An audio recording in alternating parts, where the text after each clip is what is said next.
Halo sobat pecinta cerita horor, bagaimana kabar sobat? Semoga sobat semua pecinta konten horor Rumah TV Misteri ini dalam keadaan sehat selalu dan dalam lindungan Tuhan selalu. Amin. Baik sobat, kita mulai aja ya. Kali ini saya akan membawakan cerita dari salah satu tempat bersejarah di Indonesia, yaitu Misteri Lawang Sewu Semarang. Malam itu gelap gulita saat Hendra dan teman-temannya, Dika, Sari, dan Lina, tiba di depan Lawang Sewu, sebuah bangunan tua di Semarang yang terkenal dengan cerita-cerita horornya. Penerangan jalan yang redup semakin menambah kesan angker pada gedung megah peninggalan kolonial Belanda ini. Mereka adalah sekelompok mahasiswa yang gemar mencari sensasi dengan menjelajahi tempat-tempat berhantu. Hendra, sang pemimpin, merasa malam ini akan menjadi petualangan yang tak terlupakan. Siap untuk petualangan malam ini? Tanya Hendra dengan semangat berapi-api. Sangat siap. Ayo kita masuk, jawab Dika, meskipun dia merasa sedikit was-was. Sari dan Lina saling menggenggam tangan, mencoba menenangkan diri. Ketika mereka melangkah masuk, pintu besi besar itu berderit, seolah mengeluarkan suara peringatan. Di dalam, suasana terasa sangat dingin dan lembab, bau kayu lapuk bercampur dengan aroma basah dari dinding-dinding berlumut. Tempat ini benar-benar seram, bisik Lina, suara gemetar. Tenang saja, kita di sini hanya untuk semalam. Kita akan keluar dengan cerita yang luar biasa, jawab Sari mencoba menenangkan Lina, meskipun dia sendiri merasa merinding. Mereka mulai menjelajahi lorong-lorong gelap dengan hanya senter sebagai penerang. Setiap langkah kaki mereka menggema, menciptakan efek suara yang menakutkan. Tiba-tiba, mereka mendengar suara langkah kaki lain dari arah belakang. Mereka berhenti dan saling memandang dengan cemas. Kalian dengar itu? Tanya Hendra, suara rendah. Semua mengangguk. Langkah kaki itu semakin mendekat, tetapi saat mereka menoleh, tidak ada siapapun di sana. Hendra mengambil inisiatif untuk melanjutkan perjalanan. Mungkin hanya gema suara kita sendiri, katanya dengan suara yang mencoba terdengar meyakinkan. Mereka melanjutkan perjalanan ke ruang bawah tanah, yang menurut cerita merupakan tempat paling angker di Lawang Sewu. Dulu, tempat ini digunakan sebagai penjara dan ruang penyiksaan bagi para tahanan perang. Saat mereka mencapai ruang bawah tanah, suasana semakin mencekam.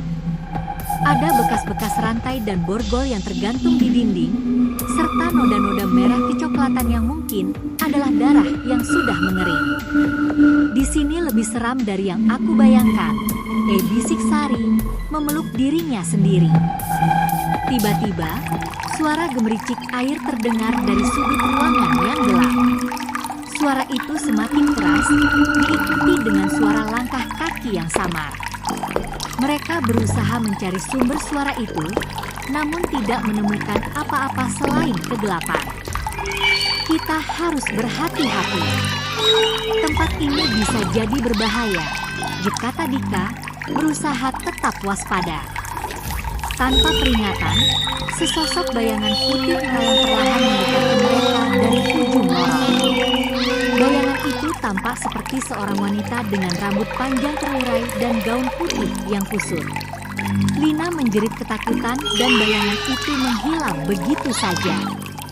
Kita harus keluar dari sini, teriak Lina, air mata mengalir di pipinya. Mereka berlari kembali ke atas, mencoba mencari jalan keluar. Namun, saat mereka sampai di lantai utama, pintu-pintu yang tadinya terbuka kini terkunci rapat. Mereka terperangkap. Kita tidak boleh panik. Cari jalan keluar lain, kata Hendra mencoba tetap tenang. Mereka menemukan sebuah ruangan yang tampaknya belum pernah dijamah selama bertahun-tahun. Di dalamnya, ada sebuah meja dengan buku catatan tua di atasnya. Dika membuka buku itu dan membaca isinya dengan suara gemetar. Ini adalah catatan para tahanan yang disiksa di sini.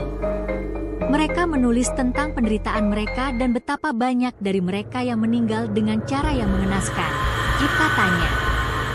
Sari menutup mulutnya, berusaha menahan isak tangis. Ini mengerikan.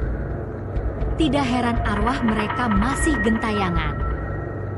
Malam itu, mereka memutuskan untuk bermalam di ruangan tersebut. Mereka menyalakan beberapa lilin yang mereka bawa untuk menerangi ruangan. Namun, suasana tetap mencekam. Suara-suara aneh terus terdengar sepanjang malam.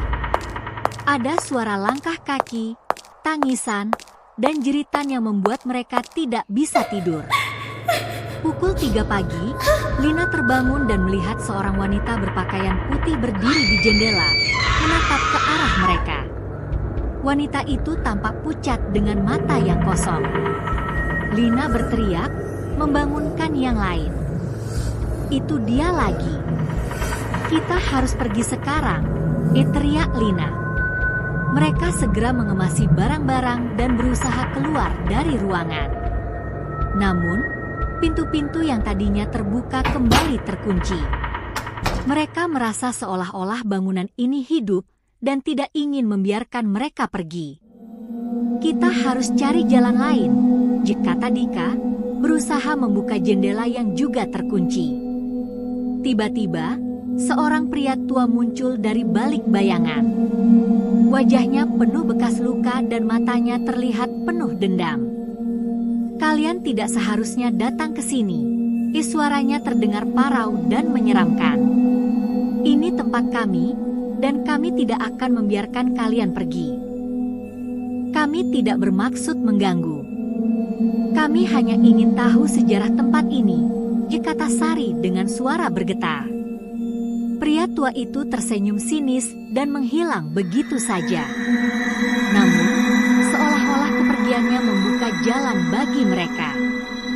Pintu yang tadinya terkunci tiba-tiba terbuka dengan suara berderit yang menakutkan. Tanpa berpikir 2 kali, mereka semua berlari keluar dari Lawang Sewu. Sesampainya di luar, mereka berhenti sejenak, terengah-engah dan masih terkejut dengan apa yang baru saja mereka alami. Jangan pernah lagi kita kembali ke sini, kata Lina sambil menangis. Mereka semua setuju. Pengalaman di Lawang Sewu telah memberikan mereka pelajaran berharga tentang menghormati tempat-tempat bersejarah yang penuh dengan kenangan kelam. Pagi menjelang, mereka meninggalkan Lawang Sewu dengan perasaan lega namun tetap waspada. Hendra menoleh ke belakang, melihat gedung megah itu sekali lagi. Dia tahu bahwa misteri Lawang Sewu tidak akan pernah benar-benar terpecahkan, dan mungkin itu lebih baik. Beberapa tempat memang seharusnya dibiarkan dalam kedamaian, tanpa campur tangan manusia yang penasaran. Misteri Lawang Sewu tetap menjadi cerita yang hidup, dengan segala kisah horornya yang terus berlanjut dari generasi ke generasi. Bagi mereka yang berani mengunjunginya, Lawang Sewu selalu siap menyambut dengan pintu-pintu yang tak pernah tertutup sepenuhnya, seakan menunggu kedatangan tamu berikutnya. Nah sobat, begitulah cerita kali ini dari salah satu misteri bangunan bersejarah di Indonesia, yaitu Lawang Sewu di Semarang. Jangan lupa kalau sobat terhibur dengan konten-konten Rumah TV Misteri ini. Semoga sobat tidak berkeberatan untuk subscribe dan membunyikan lonceng notifikasi agar channel ini bisa berkembang. Terima kasih dan sampai jumpa di next episode.